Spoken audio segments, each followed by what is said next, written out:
咁嗰陣時咧，我去 exchange 嘅時候咧，去嗰個州咧就叫 Michigan 啦，密西根州啦。咁密西根州度有一間好出名嘅 U of Michigan 啦。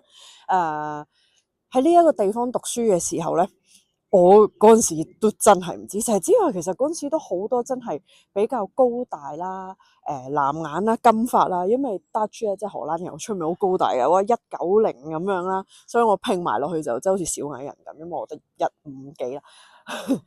如果未喺嗰度住過咧，都真係唔知啊！原來 Michigan 咧係成個美國50個州入邊咧係最多荷蘭移民 settle 嘅地方，亦都好多荷蘭移民嘅後裔啦。差唔多係有3至5%嘅荷蘭後裔 end up 都係去咗 Michigan 嘅喎，甚至乎咧真係都幾特別。我嗰陣時落地嘅地方咧叫做 Grand Rapids 啦，中文係大急流城啦，嗰度咧。亦都係差唔多係最多荷蘭人嘅地方。喺嗰度隔離咧，直情有個鎮咧，佢哋索性就叫佢做 Holland。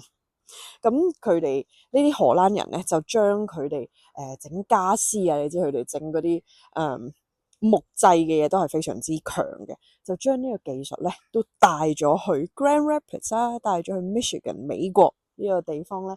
咁所以咧，在地嗰度嘅做家私啊等等咧，都仲係好出名嘅。咁如果有 exchange 嘅同學，你哋日後係去到 Michigan 啦，咁都絕對係可以咧，記得請你哋嘅 host mom host dad 咧去體驗一下荷蘭嘅風土民情啦。咁而且咧，仲係喺呢一個春天嘅時候咧，佢哋荷蘭人都帶咗佢哋最出名嘅鬱金香過去嘅喎，咁啊非常之靚嘅鬱金香田啦。